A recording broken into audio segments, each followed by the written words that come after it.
Hello friends, it's been a while, life is busy and I can't always make time for Crafty Mandry. At least must visits and invites guests to the masters. But what I wanted to say is that with such a busy schedule, it's very important to have a reliable source of energy. We have a busy day ahead. Forzel Bohuslav Beck. I'm Yevhen Sinelnikov and this is Craft Travels. Let's go!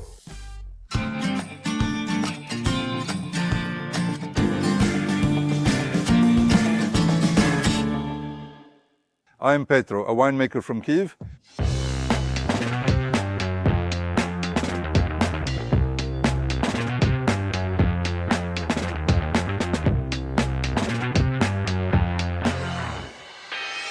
Where are we and what are we doing? We are at a winery that is completely experimental. It's not the only one in the Kyiv region, but it's one of the few that today gives the opportunity to spread such an activity as winemaking in the Kyiv area.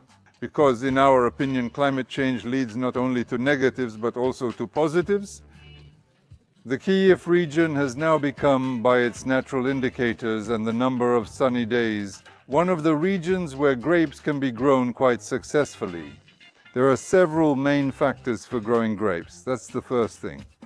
The climatic factor is the amount of sun, the number of sunny days, and the number of frosty days. And the second one is from the landscape side. It's about the type of soil and its structure. If we start with the first parameter, the overall warming has led to an increase in the number of sunny days, a decrease in the number of frosty days in winter, and the intensity of the sun itself has increased. And in terms of the number of sunny days, these are optimal conditions for growing medium ripening and early ripening grape varieties. This overall warming has played a negative role for the French. Now, because of this warming, they have an excess of sunlight. On the contrary, they are now considering moving some of their vineyards further north, almost to England. Because many regions, due to this warming, are starting to consider the prospects of winemaking. For us, it's just the opposite. All of this is coming to us. Yes.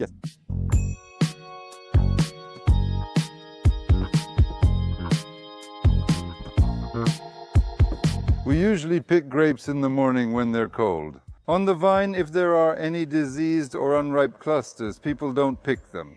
But once they've already been put in the box, we sort them again here to eliminate any sources of infection or poor quality grapes. Then we load them into the freight elevator and lift them up where they are further processed.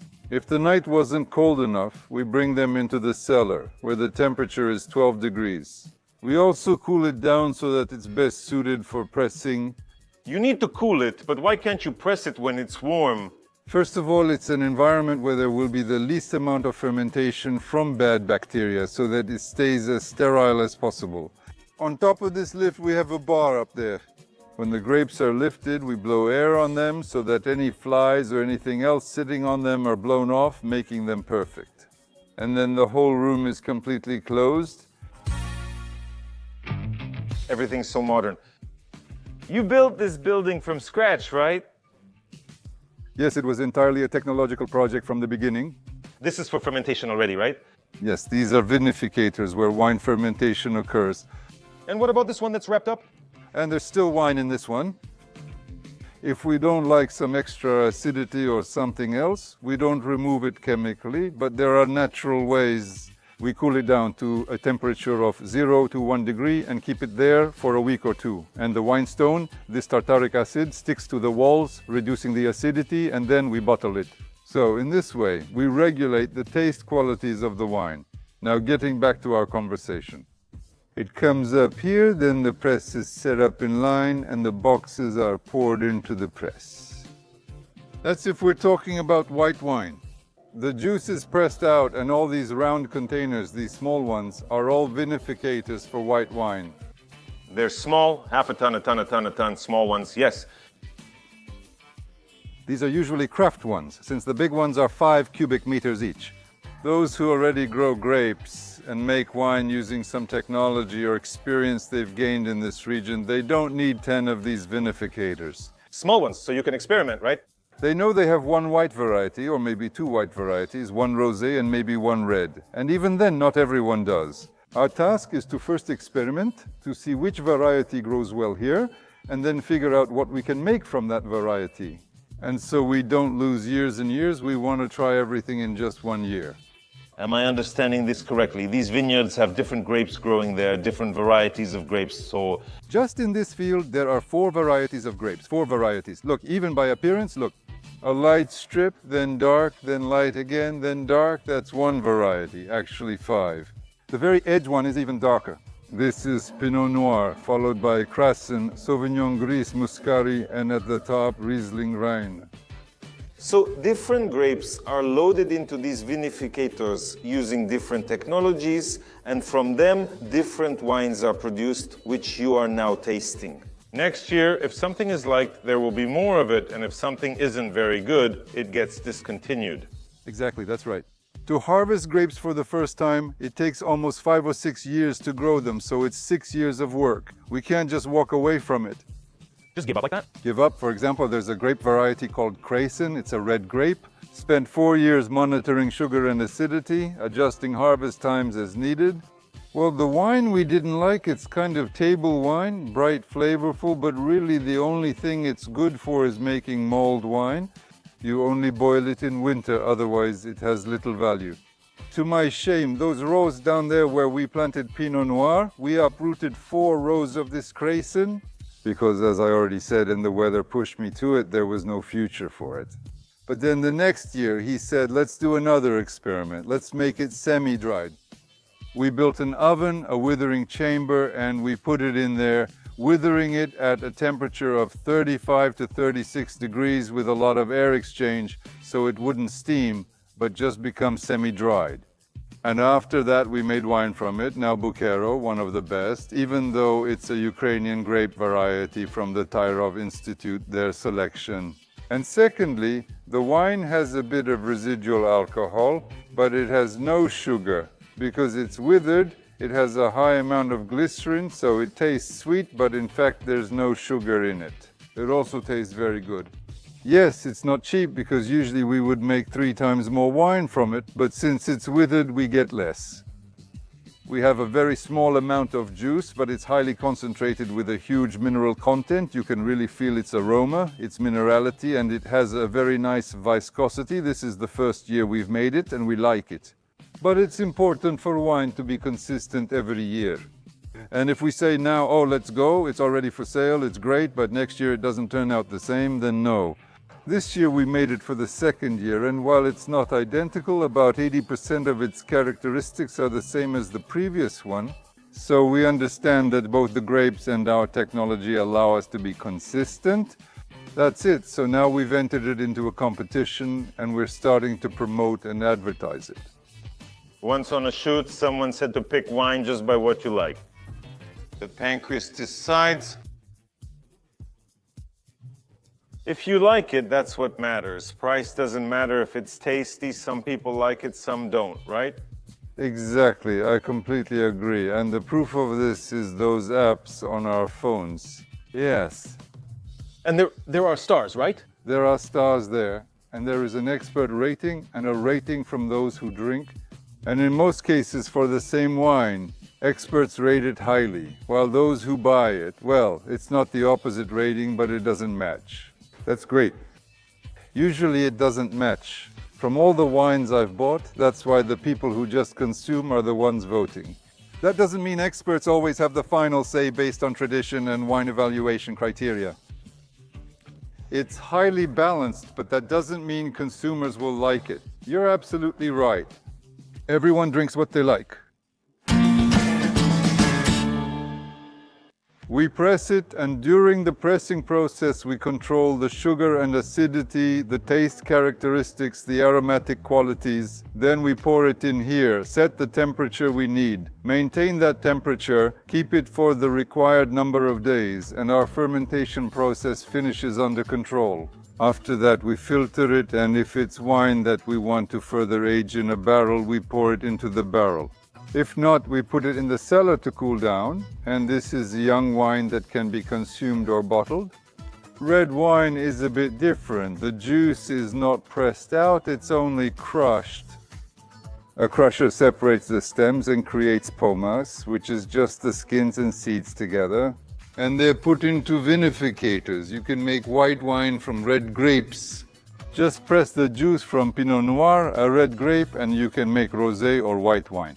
The smell and taste of red wine and its color come from the fact that it ferments and absorbs the tannins and everything else from the skin.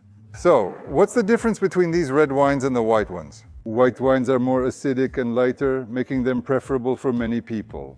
And for those who want something richer, more astringent, with tannins, that's the red wines. I want to taste it.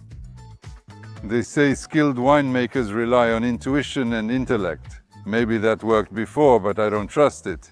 We have a special laboratory that makes mistakes impossible. Wow! We control both the bacterial composition and the amount of sulfur present. A lab like those in dairy factories? Yes, it's not certified, just for internal use. Before bottling, we send samples to certified labs in Tyrova or other places, but the results match ours. Cool, cool. Here we did it! Yes, now let's go down there, where we're taking it. In winter, we keep the temperature stable, consistently warm in winter and consistently cool in summer. Is that really so important? I always thought the main thing was to have good grapes, water them, and make sure there's sunlight. No. If the same person grows the grapes and makes the wine and he's interested in the final product in the wine, Yes. then he won't water the grapes, he won't fertilize them, he won't try to harvest 10 tons per hectare for such a yield, because that would be a lot, but not high quality. And in order for the grapes to be high quality, there is a certain allowed load for them. That's within the range of 3 to 5 tons per hectare, depending on the variety. And you can reduce this load. It's simply done by cutting off some of the grape clusters. But if you use a lot of fertilizer, or if the soil is very fertile, it will be very sweet. It will be healthy and large, but it won't taste good in wine. So, for the wine to be good with the grape has to suffer. That's what the Croatians say, that the Greeks, when it suffers, so they water it or give it a chance to take root for the first 2 or 3 years. Then they take everything away. It wants to live, but it doesn't have any nutrients on the surface, so it puts down roots. There in Burgundy, I saw cross-sections of these roots. They can reach up to 10 meters. When there aren't enough nutrients, it develops all its root systems. It finds its nutrients, but at the same time as it finds nutrients, it also absorbs a lot of minerals, because it finds these nutrients with such a branched root system. At the same time, it captures everything we love about wine. Aromatics, the amount of minerals. If it's thriving, it has 3 roots, got nutrients, absorbed them, and produced 5 tons of grapes. But the quality won't be the same. I was sure it had to be on a slope near water, on black soil with sunlight shining. I watered it for a few years until it took root, and then, like parents, let it go into the world.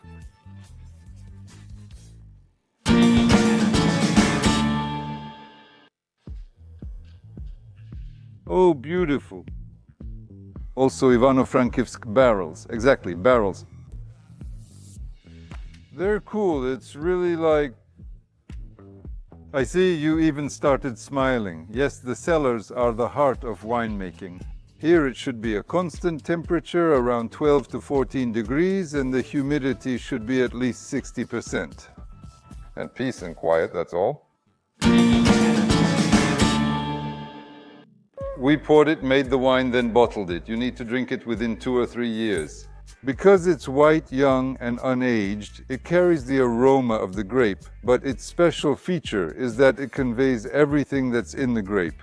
These are young wines, and over time, when you store them, these flavors and aromas are not stable. They fade over time, so white wines are not meant for long storage. What does the barrel provide? It removes what's in the grapes, meaning the excess flavors and aromas, making the wine elegant and stable, and fills it with more aristocratic flavors and aromas that come from the barrel. These flavors are much more stable. This wine, after the barrel, can age, right? Yes. It can then be stored in the bottle for 2, 3, 5, up to 10 years. It's more stable, resilient, longer lasting, and more intense. a station for disinfecting and rinsing bottles. So the bottles are inserted here, rinsed and washed with saline solutions, and the bottles come out clean. Here stands the operator who fills 4 bottles of wine at the same time. These kettles are set up automatically. And the capping machine, that's it. After the wine is bottled, it goes to the warehouse and is stored there, and then it's processed, meaning the cap and the label are put on. Then, so it can go to the stores and not spoil in the cellar. Here, the label is applied, yeah? So now we're going to the room where the wine is already stored and waiting for those who will drink it. Over there.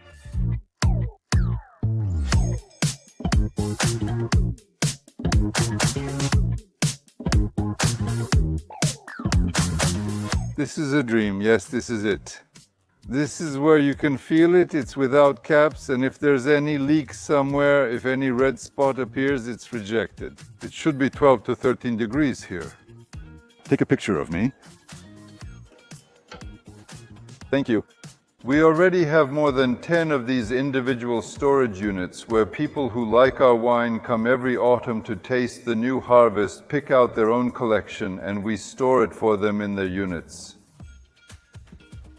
Beautiful. I won't say who, but he liked the wine from 2022 and he took the whole batch. The person who buys for themselves either relies on their own taste or on a sommelier. If he trusts his own taste, he buys it at season's end, and in 5 years it might improve or decline. And he buys it there every year, right? It's like cryptocurrency. You can win and its price might go up, even triple, right? Yes, it's an adult hobby like collecting stamps. Yes, collecting, only they lick them, and here you can get a taste too.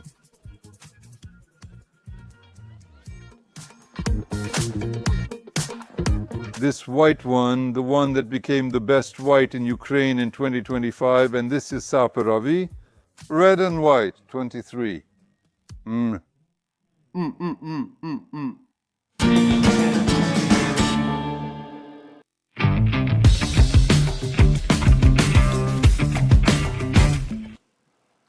Good job, good job.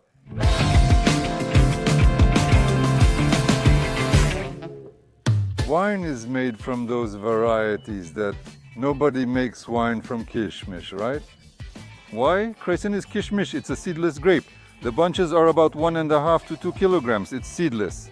My favorite variety, the one we already know suits us, is Sauvignon Gris, both in terms of cultivation and its aromatic properties.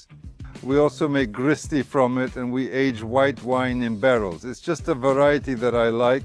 Does this fit? What suits us here for this region, for this land, like a 3-year-old horse? One that's just bursting with health, so resilient. Everyone has their own wine to their taste. Just because Pinot Noir and Chardonnay thrive and grow well in Burgundy, it doesn't mean that everyone likes them or that they're suitable for everyone. If that were really the case, then neither breeders nor institutes would be developing new grape varieties or working on this. And the longer a vineyard lives, the better it becomes. Some varieties live up to 90 years, others up to 30, depending on conditions and soil type. Sandy soil shortens their lifespan while clay slows growth but extends life. It's all individual, depending on the variety. We have 5 hectares and we control 4 to 5 tons per hectare. So we harvest about 20 to 30 tons of grapes. We produce 20,000 to 25,000 bottles in a good harvest when all varieties yield, but that's uncommon. One variety yields, another freezes, so it's not always the same. Our facility is designed for 30,000 bottles. We still grow less grapes than what is needed to make 30,000 bottles. And because of this, we process grapes for our partners. Last year, we made 12 to 14,000 bottles for ourselves and 10 or 11,000 for them. In Greece, I saw amphoras in the museum once used to transport wine. My great-grandfather and grandfather were both potters, so pottery was in my family. We had a very similar item called a tikva. So the Greeks had amphoras and we had tikvas. And it had its own special feature. It was like a natural refrigerator. They selected clay so that it was very fine-grained, allowing water to seep through it on a molecular level. Pouring water in and placing it in the shade cools it by about 10 degrees as the water evaporates. I thought to myself, well, clay and wine, clay and wine. I thought, that's it, I'm making wine since we have so much clay. Now, wine and clay are connected twice. In winemaking and in storage, clay must be combined with wine. And secondly, grapes grow well in clay if it has some limestone in it.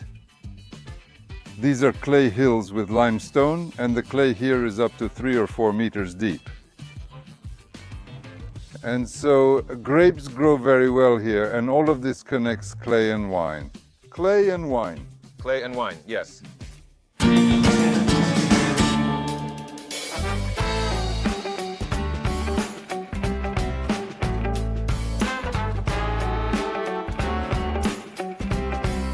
Sulfur is still used in any wines, and this amount of sulfur affects how you feel. At each stage, we always check sulfur levels before filtering the barrels. If there's too much, we use carbon dioxide to remove it. Everything here is sterile.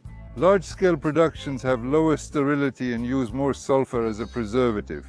It's a guarantee it won't ferment there. In small-scale production, higher sterility means fewer risks. So, if you work on having proper ventilation, air filtration, no gnats, and you sort the grapes so there are no rotten ones, then using large amounts of sulfur likely won't be necessary.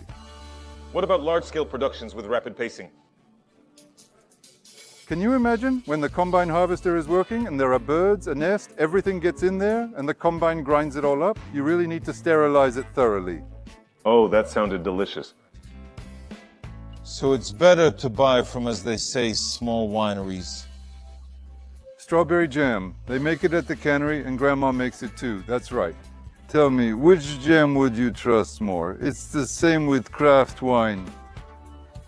When you make it with your own hands, you can guarantee that there won't be anything extra in it. This is Kantar we're drinking, 23rd year, a year in the barrel, the best white wine of Ukraine at the Lviv All-Ukrainian Festival. How much does it cost? 400 hryvnias. 400 hryvnias. Oh, well, it's not expensive. Well, it's not cheap, that's true. Well, and it's not expensive either. I think it's worth it. Of course, 400 hryvnias is $10.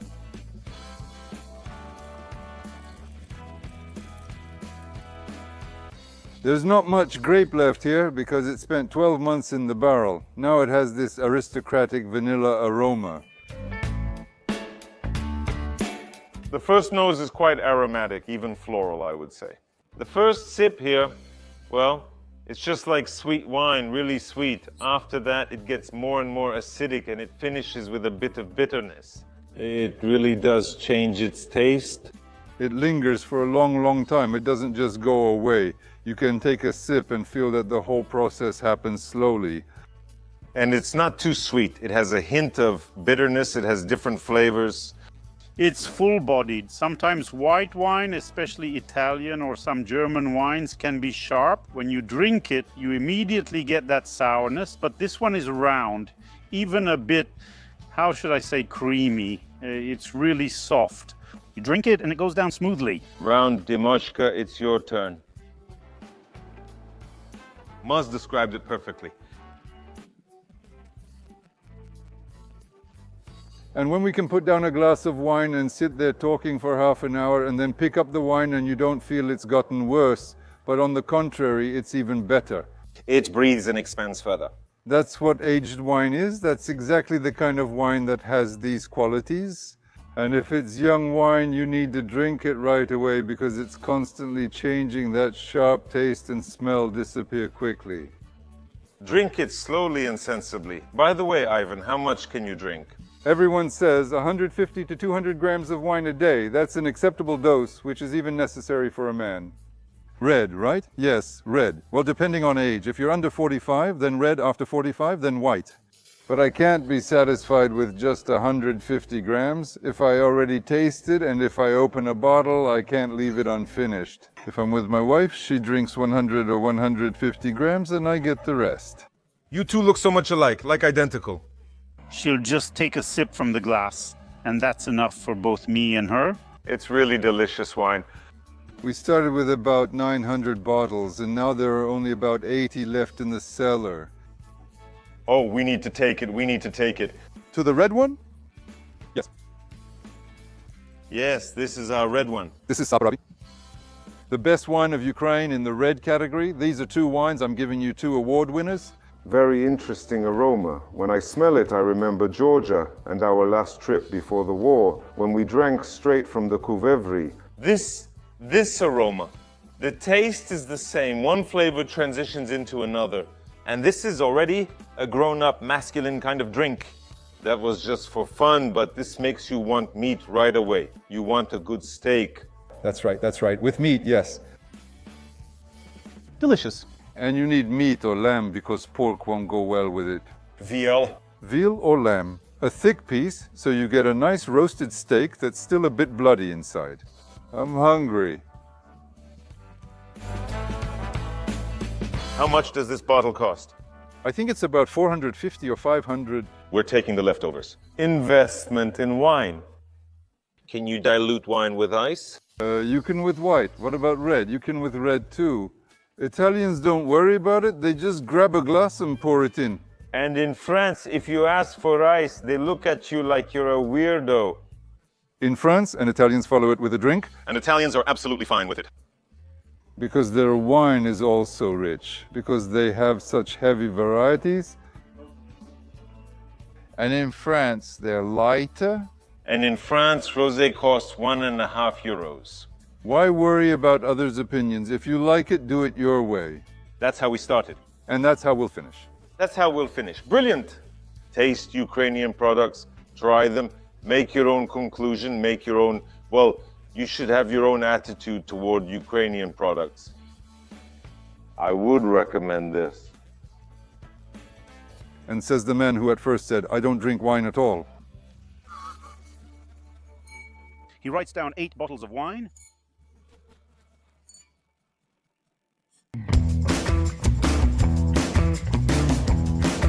I'm Vita, and I create unique candles and diffusers.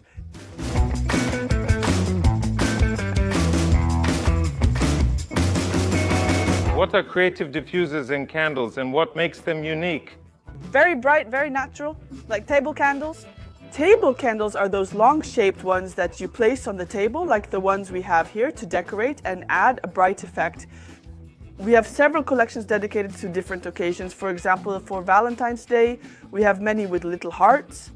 Or, for example, we had Pride Month, and you also presented and celebrated it here.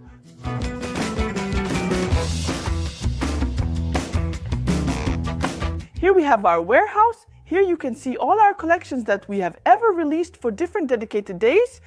And you probably noticed that the temperature is a bit low because all the material we use is very natural and they're like candies. If it's over 25 degrees, they start to melt a little. This is our new collection, a new drop, an exclusive that we haven't released yet, but we plan to release it in collaboration. By the way, all our candles, specifically the table ones, we don't add any scents to them because we don't want the scent to compete with the food on the table. So the natural scent reminds you of milk chocolate, something like that. Light, very light. There's almost none of it there. We've filmed candle makers a million times already. Everyone has their own style. Some make them from beeswax, some make them from wood, some make candles like these, some with a trident. How hard is it to find this new form? It happened because I really love creative, bright colors like these. Everything unusual, everything that adds some kind of accent to the interior or maybe to an outfit. That's why we actually have 3 lines. The first line, as you noticed, is unusual. These are our very first candles, and every single dot is added by hand. We chose natural wax. This matters to me because I want people to avoid poisoning and start using soy wax. That means there's a person sitting and doing this by hand. Every single dot, every single dot. So how much does this candle cost then if you have to go through so much trouble? One candle costs 300 hryvnias, but there are summer discounts right now, so hurry up. You see, I have dots everywhere. Here, you can hold it. These are our candle holders, based on my sketch. A very incredible ceramist near Kyiv makes these candle holders for us. And we also started making them for aroma diffusers. This is what the set will look like. Oh, I wanted to show you our packaging. We have a lady in Slavutik who is already retired, But we let her earn a little extra. And she makes these little pouches. And of course, she also hand embroiders all of this. And what do you make your living on? A handmade candle costs 300 hryvnias, and a local craftsman creates unique embroidered items here. And at the same time, you've been in the very center for 2 years already, and you sell everywhere. How do you build such a network? At first, a lot of investment, of course. Now we're already entering the American market. I've lived in America for 18 years. I come here because I really love Ukraine. I'm Ukrainian, of course. Now we're entering these markets as well. But it's also available in Ukraine and a little bit of everything. We also hold workshops. All our employees are Ukrainians, all our marketers, targeting specialists, everyone is in Ukraine. We pay taxes in Ukraine. That's important. It's crucial during the war. Listen, tell me, please, is the wax and these scents in general, are they Ukrainian? Or do you have to buy them? Yes, we have scents from Franzen. The supplier is through a Ukrainian company. They're really great, very natural oils. They last a very long time. Here, for example, we have 3 scents. These are Free, Unbreakable, and Bonfire. And we tested for a very long time to make sure the scent lasts really well. This is already a separate line. The third line, I want to create something folkloric because we are all Ukrainians, a Ukrainian team. I want something modern as well.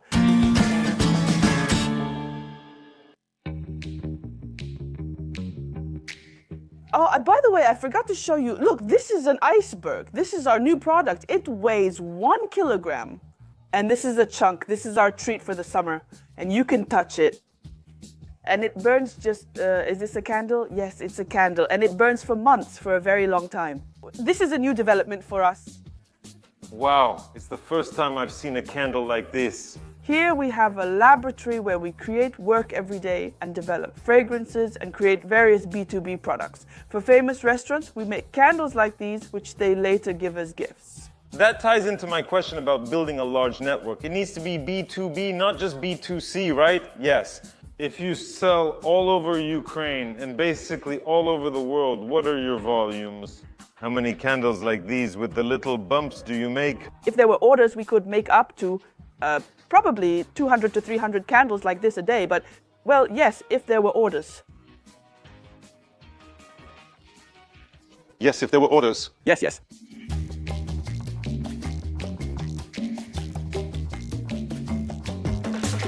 Here we will also have aroma sachets, there for the wardrobe.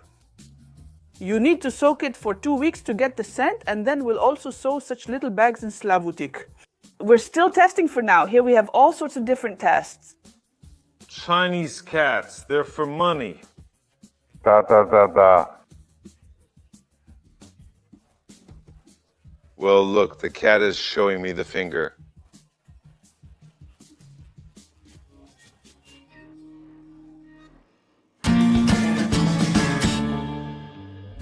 Actually, we're having a masterclass with some champagne. What do you think about that? For inspiration, for... For inspiration, sure, for creativity.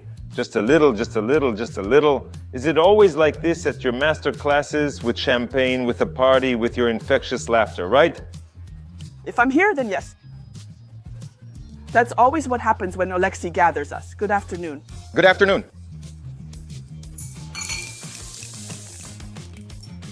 People often ask us why we chose the name Fire Rabbit. I was born in the year of the Fire Rabbit, so that's why Fire Rabbit. It's very simple. Cool. And it sounds good. We'll start. For example, here we have a mold that we will prepare in order to pour the candle. For this, we need a cotton wick. We secure it like this, and now we have holders. And just from all sides, following the shape of our mold, we need to do it like this. Alright? Right now the temperature is exactly 58 degrees. That's for pouring. The temperature should be 55 to 60 degrees. That's so the candle pours nicely. So we still have 2 minutes to twist it. All right, I got it. Let's speed up. You heat it up in the pots, right? Everything seems correct. Yes, now we secure it with the holder on top. With a toothpick. Haha, with the holder. And you can just pour it into the mold. And make sure to place it right in the center so the candle sets properly and hardens in the correct position. Position, yes. That's already the champagne kicking in. Ha ha ha. 4 hours and the candle will be ready. Wait. Ha ha ha, wait. This is a master class. People come here, have some champagne, make a candle, and 4 hours. Well, here's to creativity. Ha ha ha. Honestly, we already give out these candles that are ready to be painted. You're just showing the process itself, right? Yes, now we will paint our candle. We do all of this by hand. So you take the wax directly from the candle? For example, we draw a heart. If it's a dot, then we take a stick and apply each dot directly onto the candle. The candle can melt a little in your hands, so you need to hold the wick and turn it slowly. Cool. It's kind of a meditative job, right?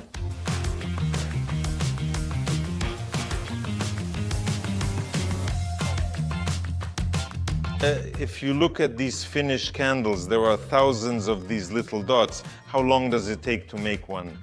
We were at 5, if that's already us. Professionals. Professionals. If it's a set, then it's 50 minutes. It's like in Chinese TikTok. Juk, juk, juk, juk, juk, juk, juk. Like that, right? We make more than one candle at a time. I usually take several, since we use about 20 candles at once, adding the first, second, then third dot during the process. So that's how it's done.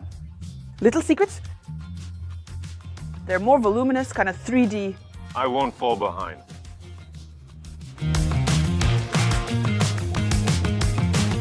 I'm ready.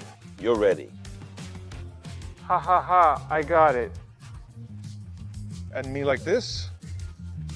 Chicken pox.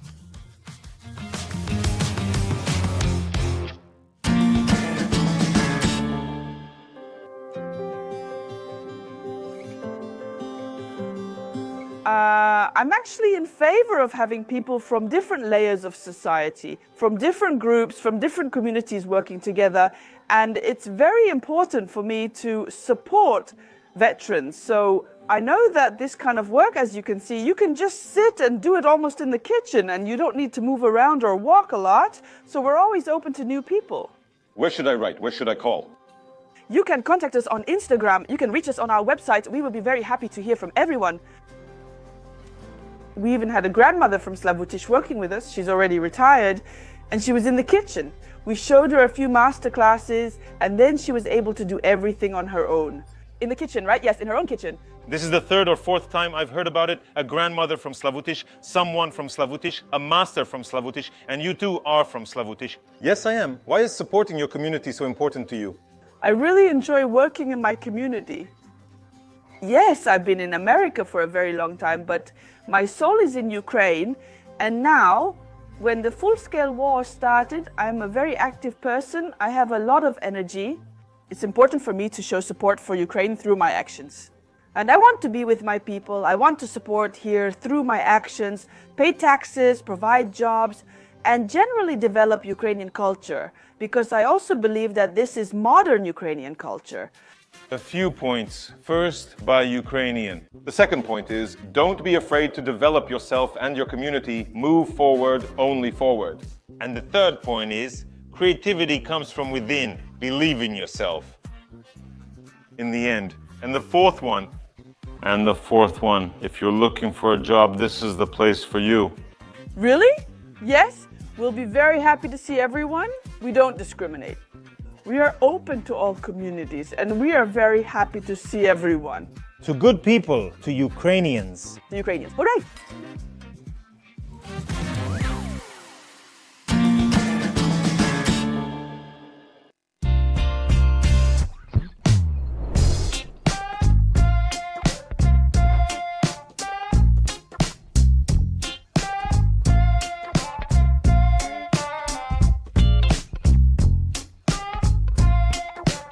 Friends, right now we are visiting our friends who have brought their craft, their skills from their workshop to a cool showroom. Good afternoon. Good afternoon. Good afternoon. Good afternoon. Hi. Must move out of the frame. I expected you to be working there. Out of the frame, please. At the widest spot. We can't, yes, without Moose. We are Lyuba Olga. And Luby Volodymyr. And we do lovely things. Home decor and jewelry.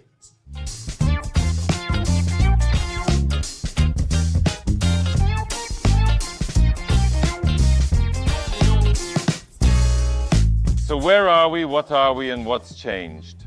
We dreamed about having a showroom, and now we have one. We dreamed about it so much, we're at Volodymyrska 7, downtown Kyiv. Just like we dreamed that my window would be my desk, and that's exactly how it is. And we finally put everything together. You can see everything. Everything we do, all in one place, all together. Is that cactus with the stone still here? Yes? Yeah? And Autumn? No, that's not him. That's not him. It's a lamp. There was only a cactus. The cactus is gone, so we need to make another. Dear wife of mine, do you see what's happening? You didn't let me buy it that time, and that's it. It's gone. Oh, I can, right? Yes, I can order it if I want. No problem. No problem. Approximate parameters? Size. Well, yes, approximate. Give or take a hippopotamus. Here will be the link. To our old episode, where we got acquainted, where we talked roughly about who these people are, what they do, why they are so awesome, why they are so interesting. We have a Vaitinanka and a Vaitinanka, a metal Vitinanka. Although this is a reincarnation, it used to be a lamp for us. That Vitinanka is actually an experiment of mine. If you tap on it, it's almost like clay. Even though it's fabric, It's fabric? it's fabric that's been brought to this state. Moreover, it's glued with a special solution. Moreover, there are flowers there. Those are real cornflowers that I added to the glue. Cool, tell me about this. It's an awesome thing. This is also from the conversion series. Speakers, acoustic systems that have been made. This part here, it's a part of a water cannon. A Russian boyevaya machina desanta that our guys blew up with a mine. It used to be very ugly and rusty, and now it's nice and rusty. And now it's useful to us. Notice how the eyes light up. What is this? So watch. Because these are all unique things. They are one of a kind. They don't repeat. This piece of wood, you might like it, you might not. It might serve a purpose, it might not, but it's about the approach itself. This piece of wood, it's perfect. The crack is just right. This piece of metal is just right. And this stone, it's just right. This really sets you apart from crafters who don't make unique items, but mass-produced ones. We always stress that each item is unique. Even paired lamps like these, for example, are still different. They're never exactly the same. Oh, what a lamp. These are two continuation lamps. Over there is a floor lamp with network embroidery. It's from the same series, Treasures from Grandma's Chest, and they're called Knots for Remembrance. There are knots here, knots there, knots over there, and even mother of pearl buttons here. Well, how could you go without mother of pearl buttons?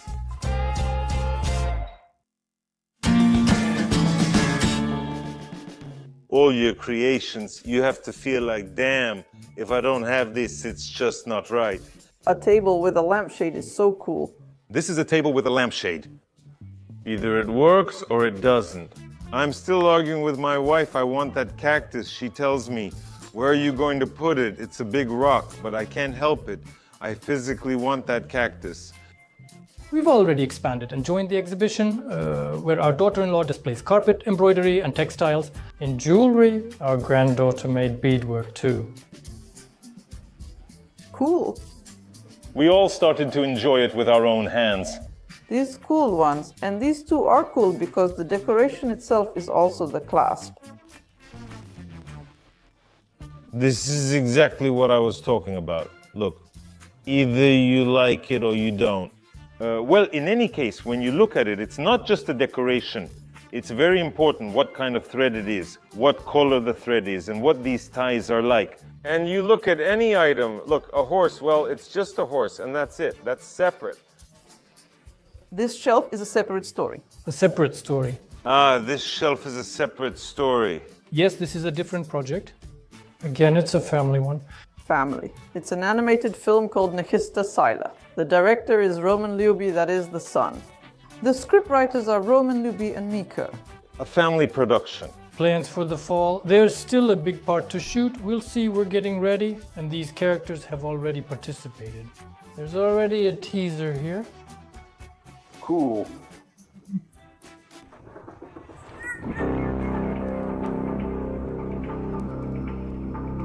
They're filmmakers. They came into this world of beauty from cinema. Judging by your work, you do auteur films. Very auteur. Very auteur. Yes, it's kind of a bit of a horror. I created my own technique, well, not entirely mine, but there are many clever tricks to make it interesting to watch. Still, it's not stop motion, which really requires a lot of funding, but rather techniques that make production easier, let's say. Interesting. So if it's not stop motion, do you shoot video? What other options are there? Stop motion or drawing? There are such talented people who animate puppets just like living beings. Cool. Even the fingers. You never look for easy ways. You never do what sells out. You never look for easy ways. I always say we're completely crazy. Because when I was running around the house with this slipper, and Volodya, just so you know, it lights up. You put a little battery in there and it lights up. And on camera too. And we kept running to each other. Did you see it? Did you see it? Did you see it? So it was a bit, you know. And tell me, please, we're in your showroom right now. I'm just looking around. So I should be looking at that, but I'm looking at this. Yes, because that's also a part of it. And is it for sale? Well, yes, it's a console that can be in this shape, or it can become a corner piece. So it can be used in different ways. This is driftwood. It's what the Kyiv Sea washed ashore. Yes, there was one little board like that. This is that one little board. Such a fantastic one. How much does it cost?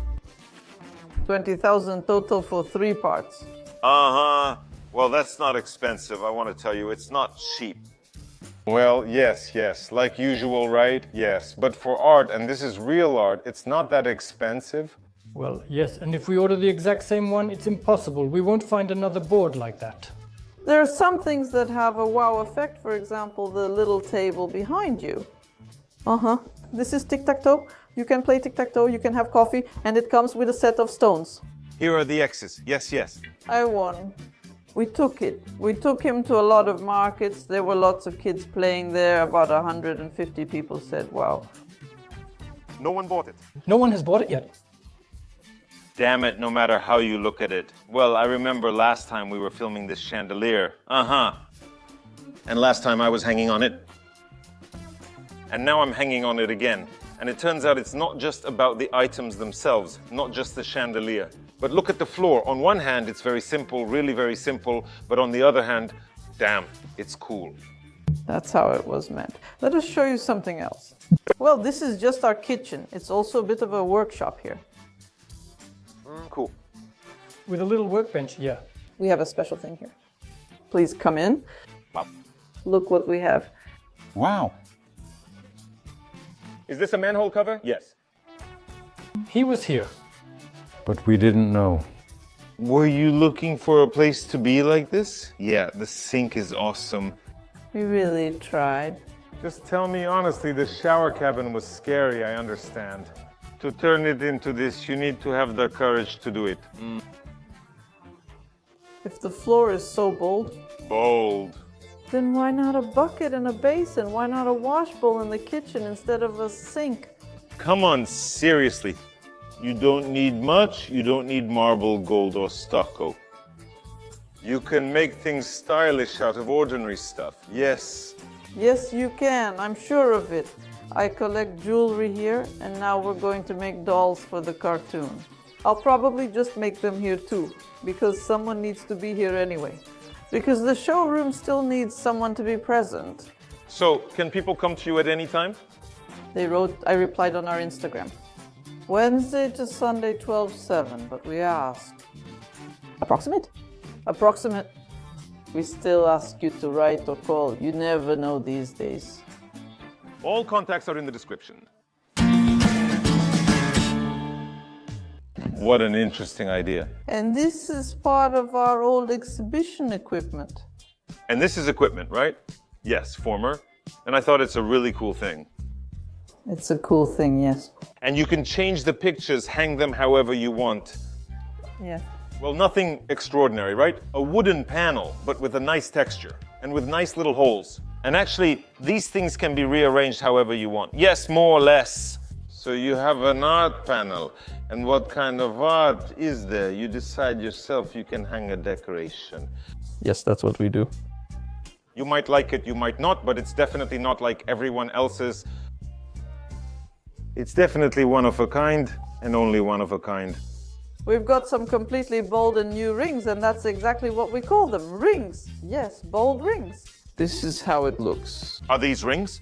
I'm wearing it on my hand right now. Wow. They were invented a bit by accident. How were they invented by accident? I'll tell you. When they were making these accessories where the clasp is also a decoration, well, you know how when you're making something, talking on the phone and twisting it around your finger? Yes, oh. That's it. Friends, I want to warn you that you should come here only if you're looking for something unique and something like what? What? Well, like, look, I have an idea. I'll make a wooden thing and it will have these little sticks sticking out of it. What? And on the other hand, everything changes with the lighting. Everything changes, yeah. I think it changes its shape every day. The play of shadows, yeah. And this, like the letter S. Well, here you can stand and think, what do I see here? What do I feel here? That's modern art. That's exactly my point.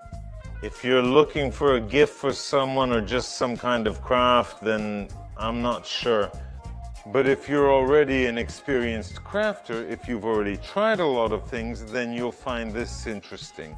100%.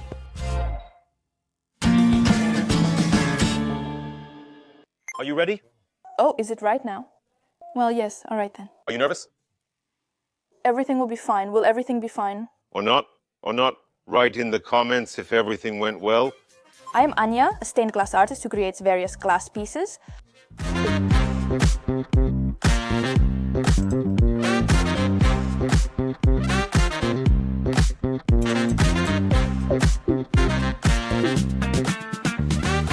Stained glass art. Did you actually study this? Yes, cool, that's interesting. Please show me something interesting. This is a Christmas ornament. I once befriended some craftswomen from Lviv and wanted to impress them. And I thought I'll make them something special for caroling, for Christmas. And I came up with a goat and they were thrilled. I took a picture like this and people liked it so much. And this photo went viral. It got an incredible number of views, an incredible number of likes. I was just sitting there when Instagram notifications came in. People wanted to buy the goat. And what else? And more and more. And I was just sitting there thinking it would have been easier to rewrite that booklet than to make this goat. How long does it take to make a goat like this? Let me explain the amount of work involved. There are many small details. See, there's a drawing on the sweater here. You have to think all of this through. You have to plan all of this. Cut the glass, assemble it, then fire it. Well, it's really a long and painstaking job. I think you can make 3 little goats in a day. Wow, the way I told it, I thought one piece would take a week. 3? Well, that's still not that many. But we have to understand that we already have a lot of experience. Because we made them all winter, from Christmas to Easter. How much does such a koza cost? Right now it costs 1,300, but before Christmas it costs more. That's why we accept pre-orders. I want to show you how it all started. Back then, my friends convinced me to start making some yellow and blue decorations. And she says, Anya, let me order a yellow and blue bird from you and we'll make a TikTok. I say, what TikTok and what bird? I made that bird for her and she filmed many process videos for me. That TikTok went viral. Everyone wanted the bird, so I decided to donate 50%. And 50% would be my earnings. I thought I'd make 10 and that would be great. But then everyone wanted the birds. And I made 100. And I made 100, probably a few hundred. And my subscriber, she ordered 100 of these birds from us in the summer of 22. She lives in Spain now and got married. And she came up with the idea to give these birds to the wedding guests instead of boutonnieres. Well, and there was a mention that she's from Ukraine, like a little card or something. And she gave these to people as a keepsake. That's cool. That's a really cool story. That's cool, yeah. And it costs the same as this wedding boutonniere, but it brings so many more memories and feelings. It's kind of beautiful. Yeah, and look, I see that this is a Christmas tree ornament. This is more popular abroad, especially among Americans who love window sun catchers and stained glass modules, though not full stained glass windows. That's cool too. Like maybe a little bigger, and they hang them on windows, on doors if they have glass, and it's really popular there. There are rings here. Here. Iridescent glass is used. Iridescent has a metallic coating on top, and it has these streaks. And I thought that when light hits it, you see it shimmers. And this is a dopamine ring. A dopamine ring. In our turbulent times, serious stained glass artists don't want to take on this kind of work. And what does it mean, not serious stained glass artists? So you don't make those churches, right? Yes, I don't make them yet, so... Tell me, please, how did it just grow from studying into a business? Is it already a business? I accidentally ended up studying at a vocational school and knew nothing about stained glass. I'm from a small town in Lviv region and loved drawing. And my classmates said, Anya, then apply to our vocational school, and there were builders and artists all together. On the first day of entrance exams, my classmate told me, you know, stained glass isn't really women's work. And I was like, okay, that's how it started. I love it when you can see with your own hands that the glass is chosen correctly, that it's not some mass-produced Chinese stuff, but the real deal. Look at this beauty. Just look at this amazing beauty. And then I dreamed that I would have my own workshop. I wanted to work at a vocational school, like as a master. I was really looking forward to all that. Is this the main source of income? Yes, I managed to make it my job. How long did it take? How long did you work on developing your own brand before it got off the ground? Well, probably about 4 years. Tell me, please, how expensive is it? For example, I really like this Kyiv brooch. It's 715 hryvnias. Where do people buy the most? People buy more in Ukraine. In Ukraine? It's better in Ukraine? People want some kind of relief. They want to give something nice to someone. A lot of people bought from me and gave gifts to those who sheltered them abroad. They say they want this as a gift from Ukraine to give to the volunteers, which is really cool. I really love getting into workshops like this. It's like you look at everything and then suddenly there's a sunflower. Well, it's beautiful, isn't it? How much does it cost? 810 hryvnias. 810 hryvnias. All the brooches are around 570 to 850 hryvnias, something like that. I want to see how it's made. You heard it too, right? Who? The viewers, they answered directly. Ah, are you sure you want to? Uh-huh. Then we need to take a look. If I understand correctly, when it's hanging on the window, it creates a reflection inside the house. These make sunbeams, but this one creates a colorful shadow. But the sun needs to shine from there to here, and then it will reflect here. Very beautiful, a gentle color. It's so delicate, just like a lily. Viewers, are you still waiting? Want to see how it's done? Yes. Damn, they really are answering. And what's this? I came up with the idea to make things from broken dishes, and now people send me their broken dishes. I'm looking for some nice pieces, then I polish them too and make jewelry out of them. I kept only this little fisherman element from that plate for myself. Cool. And I really like these plates, actually. They have so many little details. This is the same thing, right? Well, yes, that's it too. So, should we still try to do something? Yes, if you're still waiting. Are you waiting? Not anymore. They say they're not waiting, so now we'll do it, since they're not waiting anymore. Everything begins with this, with the drawing, the sketch itself. Yes, that's how it all starts. These are all sorts of little sketches. Wait, I'll bring it right now. And this, by the way, is a sunflower. This is my first time painting it. Wait, I want to record it to show how it was, to show what it became. Dimoshka, film it nicely. Do you think you filmed it nicely? Actually, this creativity is very cute. Whatever you take, even if you don't like the drawing itself. Well, look, A sewing machine doesn't seem cool, but when you use it, it's like... And it's so tiny. It's like little things, a tiny thread and a tiny needle. Ah, and when you hold it in your hands, it's all made from natural materials, and it gives you such a feeling. Anya, seriously, looking at Yevon, what do you think he can do? Maybe something simple? The simplest thing. Let's do something like this. Will it take long? Yes, these are my glass supplies where... Where do you buy it? Is this Ukrainian glass? No. Or does Ukraine not make this color? Ukraine makes colored ones. There's a wholesale store in Lviv, yes. And there you can choose any glass, including Ukrainian glass from Ryazny. Yes, yes, you can choose that too. They have their blanks there, and you can choose for yourself. Is this glass specifically for stained glass, or is it meant for something else, and stained glass artists just use it? No, this glass is for stained glass. And it's interesting that when you look at it, well, it's just a piece of glass. But in reality, yes, a lot will be made from it. Yes. That's right. Home. Don't get distracted. This is a very nice kitty, very nice. You can pet it.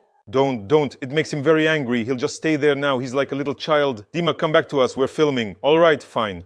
He's lying there, his face in the sun, and the rest in the shade. What are we doing? These are our pieces. We need to trace each piece onto this glass. We trace them with a marker. Carefully, right? And sparingly. Sparingly. Well, anyway, that's how we painted it. Listen, how much does this kind of glass cost? A marker? Glass costs about 3,000 per square meter for the most basic kind, up to probably 15,000 per square meter. Is this your smallest? Yes? There you go, it worked. Now we need to mirror this. It has to be different. Just slowly, slowly, slowly. Okay, we have a glass cutter. Look, this is a wheel, it cuts glass. We leave 1 millimeter, then set it up, and the cutting line should continue on the breaker, because it won't work from the other side if you switch sides. Now we do it this way. Okay, well, I understand a straight line, but what about a line like this? And a line like this, like this.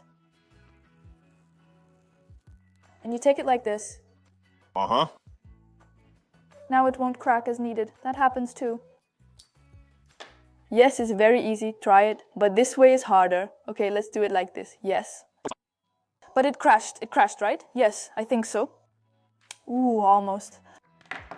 Just a little bit here, you see. It needed to be stronger. Yeah. Oh, no, that's professional. Oh, I see. It's there. Very professional. That's talent. Thank you. That's talent. That's talent. Well, that's how it is. Well, that's cool. Yeah, that's cool. Honestly, I don't know how to cut this out. It's the same? Yes. Wow, professional. We're professional. Yes, next we select this sheet. Like this. Next, like this. Like this. We also have these vegetables. That's interesting. Like sunflower seeds. It's a bit messy for now, but it'll get better with time. Let's say we made this. Ha ha. Oh. Anya knows. Meet him. This is Dimitro. Hello everyone, and this is my new show, me and Makrik. So what about him? Go straight like this. You can do it from your side too. But there's not enough power. Yes. That's okay. Oh, professional. Oh. Oh, well, that's nice. Actually, working with such fine motor skills is a kind of meditation. That's just how I am. I really like it. If only you knew. Now we'll sharpen it. Yes, that's also an attraction. Water. It removes the excess glass from the stone and it cools it down so it doesn't get hot. We turn it on here. And here is another little stick. Uh-huh. So you don't use your fingers, right? Yes. Every time I watch craftsmen doing something, I think I want to make something with my own hands. It's such a thrill when you can make something with your own hands. That's exactly how it is. Like this, right? Yes, and that's how we... Hold it with your fingers like this to keep it from slipping.